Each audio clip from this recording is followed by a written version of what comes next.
Questa è la faccia di chi ha osato fare qualcosa che nessuno aveva mai osato provare. E c'era anche un motivo. La faccia di chi sta sperimentando qualcosa che era impensabile. Vediamo insieme a cosa ha portato questa follia.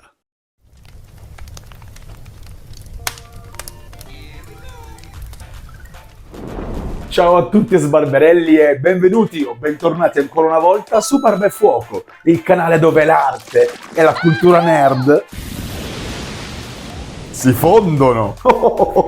Che consiglio assurdo mi avete dato per il pyro-sperimento di oggi. Sì, Sbarbi, perché ciò che proverò a fare viene dal commento di Sara. Ma che consiglio di meraviglia! Che mi ha consigliato appunto di provare a pirografare su del cotone tipo maglietta o cappellini. E mi è esploso il cervello. Quale? Non mancavi a nessuno, grandissimo figlio di pupazza? Touché. Ma davvero l'idea di poter pirografare su stoffa non mi era mai passata nemmeno per l'anticamera del cazzo. E spoiler, c'era un maledetto motivo. Ma come reagirà la stoffa, in particolare il cotone, con una bruciatura? Come rimarrebbe un disegno? Si riuscirà a capire qualcosa oppure verrà una merdata a spruzzo? Ebbene, scopritelo con me subito dopo aver lasciato un bel like a questo video se mi sarà piaciuto. Come sono brillante e subdolo a chiedermi di iscrivermi. Ma prima omaggiamo i nuovi campioni che mi hanno inviato le loro pirografie. Posso dire una cosa importante? Col cazzo. E dai, è una cosa profonda e sentita. Dai.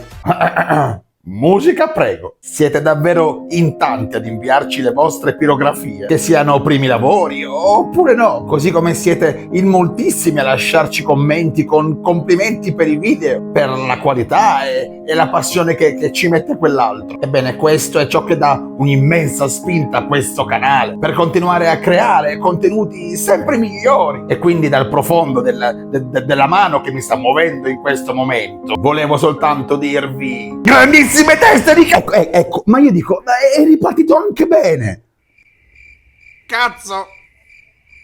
Meraviglioso. Oggi vi mostro le pirografie di Pier, Leonardo e Sara. Sapete, una delle cose che più io apprezzo è che non solo mi inviate i vostri lavori, ma spessissimo mi chiedete consigli sul miglioramento della vostra tecnica. Come se ne sapessi davvero qualcosa. Questo sì che fa ridere. Io trovo che tutti questi lavori siano straordinari proprio perché sono unici. Ognuna di queste pirografie ha una lavorazione ed una tecnica personale dell'artista e non sono niente meno che meravigliosi. Davvero. E ricorda che se anche tu vuoi imparare a pirografare da zero, puoi seguire tutti quanti i miei tutorial sulla pirografia completamente gratuiti che ti insegneranno passo per passo, partendo dal nulla assoluto, come diventare un pirografista. Non devi fare altro che andare su questo link dopo aver visto questo video. Non dimenticate, sbarberelli, che questa entrante sarà l'ultima settimana nella quale potete mandarmi i lavori, le vostre pirografie per il contest. Come sempre alla solita mail, barbaefuocoinfo@gmail.com. Quindi brutti ritardatari, affrettatevi. Allora direi che per questo pyro esperimento non servirà altro che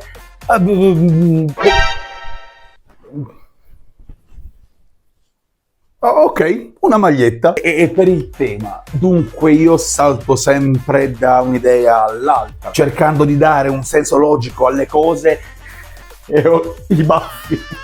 Super Mario! Scusate, non sapevo in che modo collegare Super Mario al lavoro che voglio fare.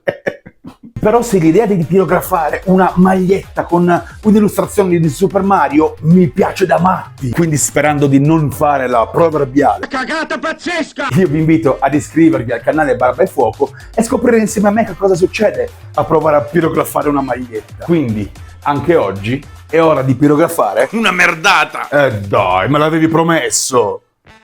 Una maglietta!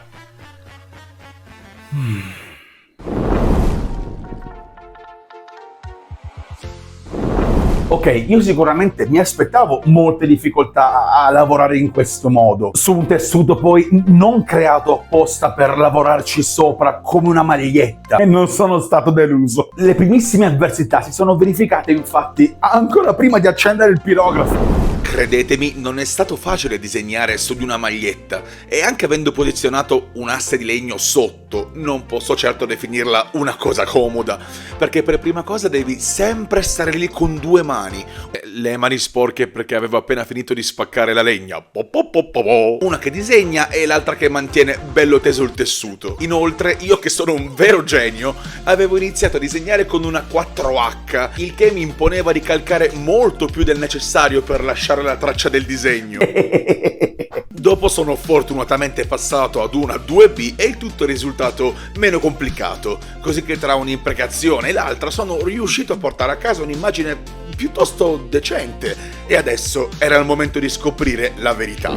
Sarei riuscito a combinare qualcosa o sarebbe stato un tragico fallimento? Tra l'altro, Sbarbarelli, io spesso mentre pirografo mi tengo compagnia con dei film in sottofondo. Indovinate che cosa stavo guardando mentre disegnavo? Flawless victory. Esatto, sì, era Titanic. Ma bando alle stronzate e passiamo al sodo. Perché quando ho iniziato effettivamente a sbruciacchiare, è successo che... Cazzo ragazzi, si può fare, si può fare davvero, posso disegnare sulle magliette bruciandole. Sì, è successo che ci sono riuscito! Ho deciso, come sempre quando affronto materiali sconosciuti, di cominciare dalle linee. Ripescate il video dove pirografo la carta, se non l'avete visto. È stupido e delizioso. E diamine se non lo pensavo, ma stava venendo un lavoro decente. Stavo davvero riuscendo a pirografare una maglietta di cotone.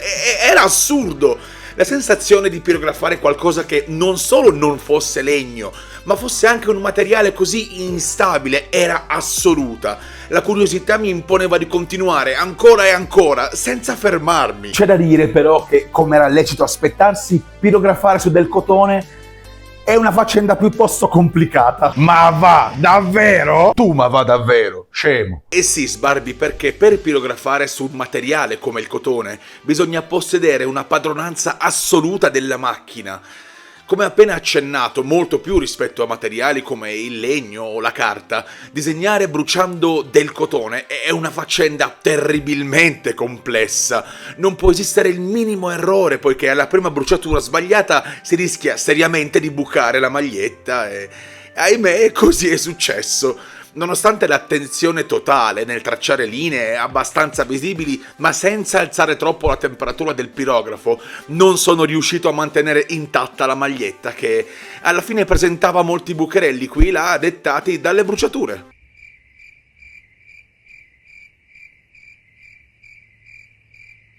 Sembrava un cazzo di groviera. Buonasera, duchessa. No, non quello. Eh sì, per quanto la lavorazione sia stata metodica ed estremamente accurata, non sono riuscito a portare a casa un esperimento vincente, ma non è finita qui. Ebbene sì, perché come sempre io non mi accontento di testare con leggerezza. Io devo letteralmente affogare nella coglionaggine. E quindi ho deciso di provare a fare anche un po' di riempimento. E spoiler, non è andata benissimo.